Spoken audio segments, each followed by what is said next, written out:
Good morning all. I am Dr. Kumar Saurabh. In this video, we are going to see how to determine ex post return and risk of any security, taking data from market. So let's see. I have taken data of ITC stock, the annual closing prices of ITC from bscindia.com. You can take prices from nscindia.com or Yahoo Finance or from any other sources. If you will obtain data from bscindia.com, you will get, if you go to historical data and then you will select like annual prices.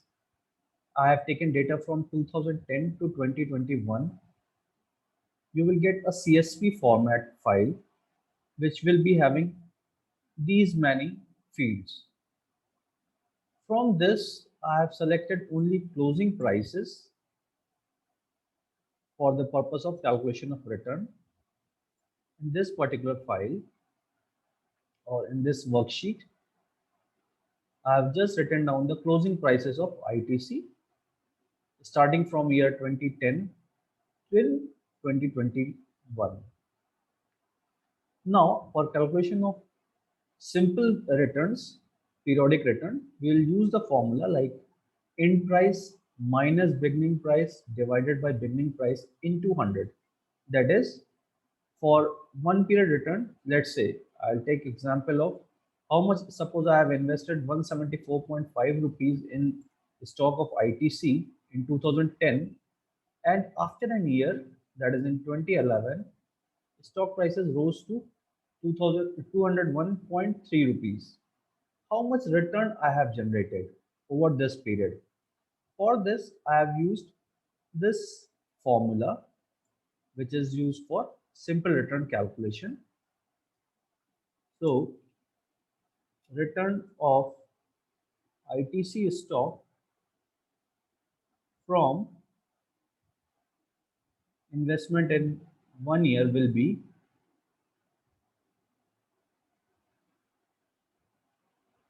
like this if I am calculating that in percentage term. So, for first year in 2011, my stock had given me a return of 15.35%.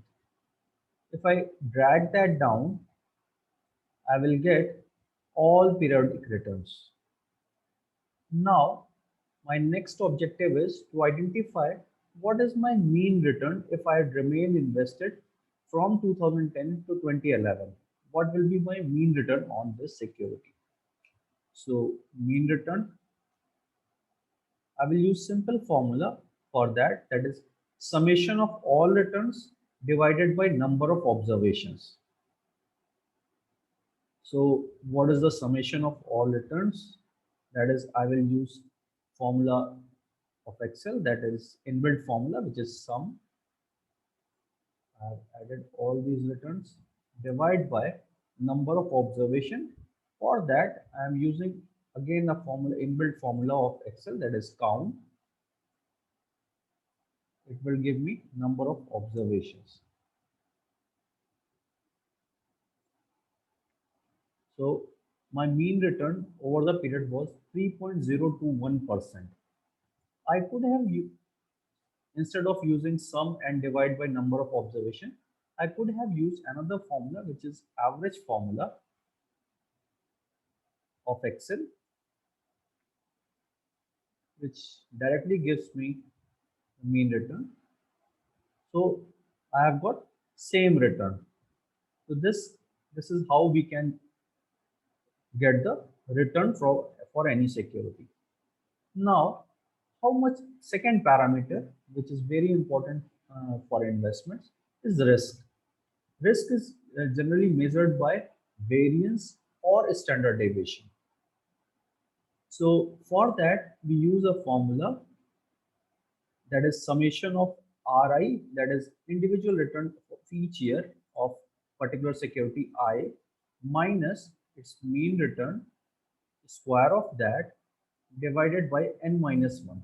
Let's see how to apply this formula.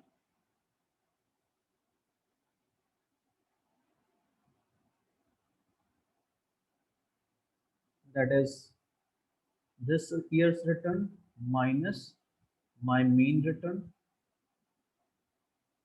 That's it.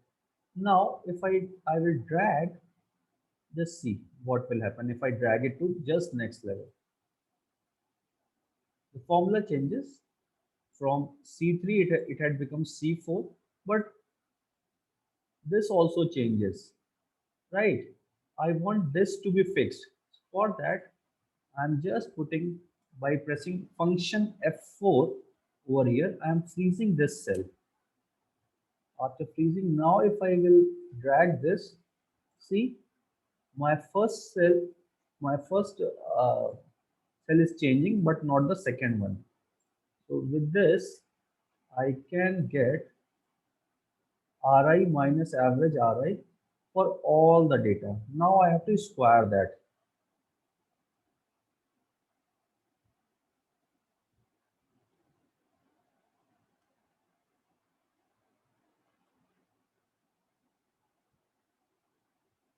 So for a square, I'm just this to the power 2. I'm simply dragging this. I got the square of every number. Now, next step will be summation of this. Summation of this. So I'm making summation is equal to sum. I'm using inbuilt formula of Excel. That is sum. Now, next step will be calculate the variance. The formula for variance is summation of this divided by number of observation minus 1. It is equal to summation is equal to summation divided by, again I am using that count function, count, to get the value of n minus 1. I've got the variance, and if I can simply apply the inbuilt function of Excel also to get the variance. Let's say if I am applying that function, dot that var function, it will ask me to enter the fields. I've given the data is equal to var. Okay, my return is this. I've selected my returns. I have got same result. Now, next step will be to determine the standard deviation, which is nothing but a square root of variance. So I'm again using the square root function of Excel, selected the variance. I've got the standard deviation. So for ITC, in past 10 years, the mean return from ITC stock was 3%, while the risk was 19%. So that is how we can evaluate risk and return of any security. Thank you. In the next video, we will take this discussion forward. Thank you.